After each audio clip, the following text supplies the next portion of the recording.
Hello guys, good afternoon and welcome back to my YouTube channel. So pasensya na kung may naririnig kayo na parang water na tumutulo because yan yung sa ano ko yung sa toilet. Na ang problem is pag pinlash mo siya natatanggal yung connection niya sa loob. So ang nangyayari is nagtutuloy-tuloy yung water. Anyway, I'm here at my room dito sa aking dorm, sa dormitory. And I will unbox or unwrap or unbag kasi nakabag itong ano ko. Anyway, nakabag siya tapos nakabox. So ito yung binili ko last week, last Sunday, together with my friends, si Ethel and si Ma'am Queen. So pumunta kami sa museum, the National Museum of the Philippines dito sa Davao City. Right after, kumain kami and then bumili kami nito. Binili namin to. So without further ado, let's unbox kung ano yung binili ko. So, this is the one. So, it's a shoes. It's a shoe. Tama, di ba? Adidas. So, I'm not promoting any brand at all. Wala akong pinopromote dito. Ito nang binili ko dahil kailangan ko. Now, bakit ako bili ng shoes? No? Because, syempre, kailangan hindi matagtag yung mga shoes na gamit ko na ngayon. And, for the record, binili ko to siya because may nagbigay, may gifts ako. So, lahat ng mga binibigay sa akin, iniipon ko yan. And then, syempre, since birthday gift nga iyon, inipon ko siya, and then binili ko ng ganito. Oo, matagal-tagal ko tong talagang hinawakan na pera para lang mabili ko tong shoes na to. Again, hindi ako nagpro-promote ng brand ng shoes. Ang sa akin lang is bumili ako para may magamit ako for my own comfort pagdating sa race or pagdating sa event itself. Now, I have several shoes. Meron akong Nike na dalawa for my running. I have New Balance. Meron akong X-Step. Yan, meron akong Camel Crown.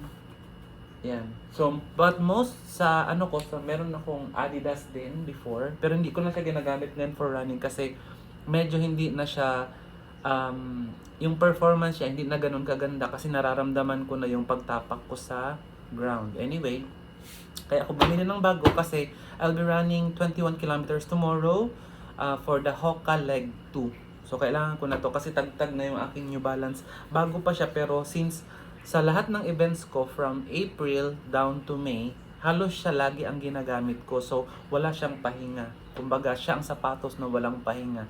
Every event, siya ang ginagamit ko. So, 10 kilometers, 16 kilometers, 21 kilometers, tagtag na siya. So, kailangan niya ring mag-rest for quite some time para makarecover. Actually, pag ginamit mo ng shoes, it won't recover kasi pag ginamit mo siya every day or kada run, napupudpud yan. So, mag-iiba na yung kanyang, performance. So, let's unwrap this one or unbox. Tanggalin natin yung receipt. Tingnan nyo. Last week ko pa to binili, pero hindi pa rin siya nabubuksan. See? It's sealed. Hindi ko yan siya inano. Ganyan ako. Pag meron akong bago, hindi ko siya kaagad binubuksan. Tingnan nyo, kinip ko pa yung tawag nito, receipt. Okay. So, buksan natin to ganito. Again, gift to ha, gift. Hindi ko to binili ng sarili kong money. Inipon ko to siya na gift. Oo. So, ayun. Thank you so much sa lahat na nagsa-sponsor. Thank you sa inyo. I owe you a million thanks. Yeah. So, let's unwrap or unbox this one. So, ganito lang siya. Kasi mahirap na ngayon bumili ng sapatos. Ang mamahal ng mga sapatos ngayon, guys. And ang dami kong gasto. Syempre, maraming binabayaran, maraming bills, especially ang mga kailangan ng mga animals, yung mga pusa. So, yun. So, ito siya. Yan, tinanggal ko lang maigi yung mga yung staple wires kasi nabiktima na niya ako dati. Nasugat ako. So, black box, which is signature ng Adidas. Pag Nike, red. Usually. Ay, New Balance pala yun. Sorry. Now, sa natin. Yan. Okay. So, this is the Adizero Nike. Ay, Nike. Adidas, sorry. Adizero Adidas. Okay. So, ito na daw yung last na pair of size. Ano bang size? So, size 9. 42. Size 9, US 9, UK 8.5, and then 42. Pag, ano to? France? FR? Anyway, basta yun yung sukat ko, size 9. So, isusukat ko to siya ngayon para makita natin. Kasi, ang ginawa namin, kasi nga, hindi sila nagpapasukat. Ang Abriza Mall, Adidas, no. Pag may bago silang shoes na labas and tawag nito, gusto mong magsukat, hindi nila ipapasukat. Buti na lang talaga yung isang crew doon nakaganito, ganito mismo. And parehas kami ng size ng shoes. I mean ng paa, size ng shoes, size ng paa. So, pinahiram niya sa akin and saktong-sakto sa akin. Sabi niya na magdagdag pa daw ako ng size kung magdo-double ako ng tawag nito, magdo-double ako ng medyas during the race. Sabi ko hindi. Kasi mas comfortable ako na medyo masikip siya ng konti kaysa sa dumudulas yung aking paa sa loob. So again, this one is Adizero Evo. Yan. Adizero Evo 2025 ng Adidas. Ito siya. So merong konting ano dito, parang na, ano sa loob. Naka-fold ito. Ayan. Hindi ko to napansin last time. So, I'll just wear it now. Kung mapapansin ninyo, malambot. Oh. Malambot. Malambot. So, bouncy. And hindi natin alam ang performance. So, i-review pa natin tong performance nito by tomorrow. So, ano lang ito, pure unboxing lang. And ipapakita ko sa inyo tomorrow kung paano ang performance nito, sasabihin ko after ng race. So, ganito siya. Wait lang, isusuot ko lang ha. Ganito itsura niya, ito. Meron siyang yellow-green na stripes. And, kung nakikita ninyo, para siyang may ano dyan, kasi para siyang mesh. Oo. Para siyang mesh. So, tumatagos. Siguro para anong tawag nito? Para hindi mag-init yung paa. Yan. So, ganito ang itsura niya, guys. Ito siya. Yan. Yan yung shoes mismo. Yung shoe. Yan, bouncy. Okay. Okay. Bouncy siya. Pero, sa ano ko ha, sa first feel ko, hindi siya kasing bouncy nung aking New Balance. Yung New Balance ko, hindi ko kasi yun na-unbox or na-unwrap, whatever. Hindi ko yun na-review.